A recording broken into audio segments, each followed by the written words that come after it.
Okay sir, tapos na.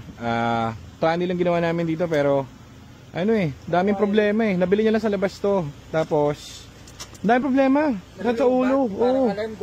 Lahat ng ilaw sabay kakaiba. Alam naman ni sir, nabili niya kasi sa labas na. So ready siya gumastos. Magpa-transmission sa amin. Sinabay na namin yung mga wiring. Ano pa ba ginawa dito? PMS? More on sa electrical, mga alternator. Hindi, pina-timing yata. Sinabay. Kasi manipis na. Nakuha niya manipis na yung belt. Parang masisira na yung belt. So sinabay na namin. Pakita mo yung wire na na tinanggal dito. Spaghetti wire pare. Parang ewan ko. Swerte nung nung buyer, nung seller. Ito yung dahilan. Ayan. Nagkandalo. Baka ito nakasira ng transmission. Ginawa namin yung tranny.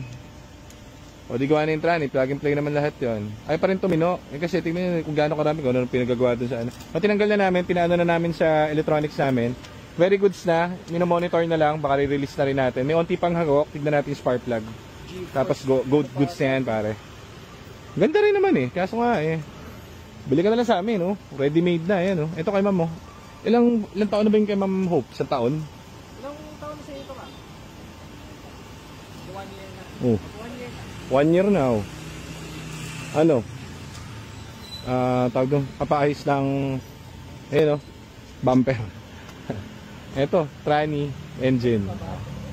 Pili ka, yung lang sa amin.